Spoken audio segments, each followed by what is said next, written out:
तो अजीतदादा को रोक टोक बोला जाता है। तो हमारी एनसीपी जो रियल अजीतदा है, दो एनसीपी है ही नहीं। पवार साहब भी एनसीपी है और एनसीपी पवार साहब है। Is 2023 seeing a repeat of what Maharashtra witnessed in 2022? Then it was the Dhanush Shaban, and the Thakres were in the hot seat, stung by their own. Eknath Shinde, the rebel then, is now the chief minister. Is NCP's Ghadiyal or Ghadi symbol now running out of time? Ajit Pawar has now struck similarly discordant notes with his uncle and Maratha strongman Sharad Pawar, claiming not just the party but its symbol as well. So we hit the streets to find out who is the real NCP.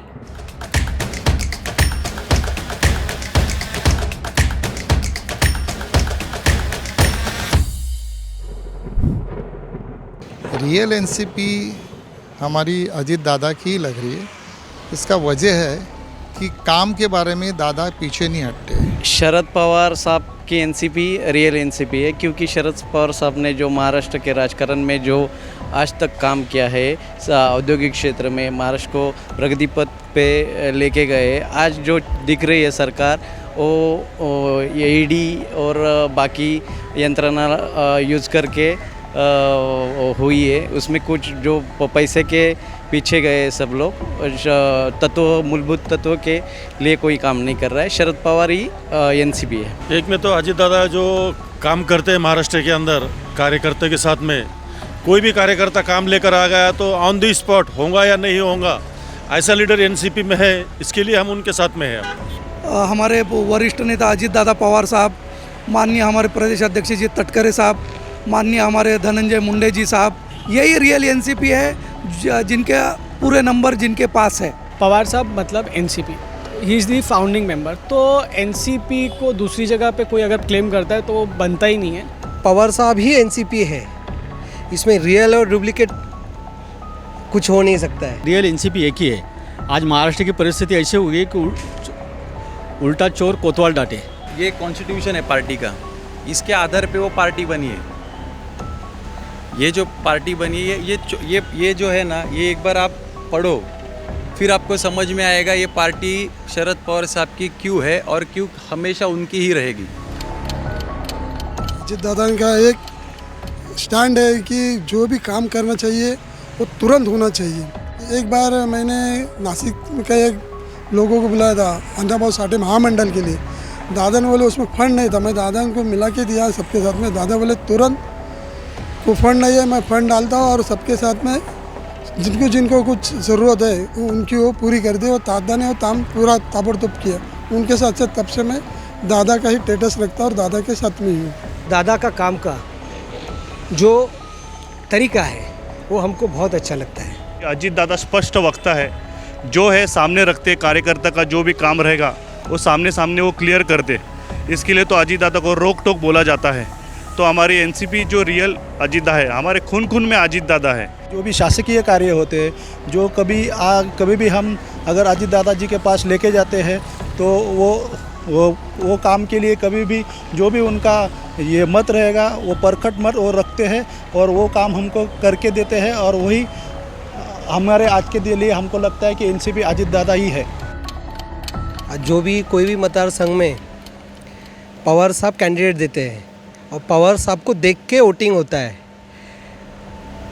वो candidate का 10-15% मेरे हिसाब से सहयोग होता है। बाकी जो भी वोटिंग होता है वो पवार साहब से ही होता है।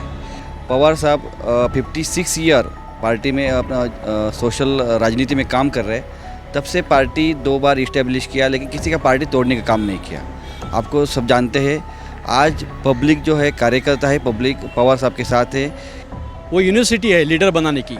जितने भी अभी एनसीपी छोड़ के गए ना, पवार साहब के नेतृत्व में वो लोग तैयार हुए हैं। एक 83 इयर्स का योद्धा अपना पक्ष, अपना पार्टी मजबूत करने के लिए दोबारा खड़ा है। चाहे धूप हो, चाहे बारिश हो, चाहे ठंडी हो, कहीं भी।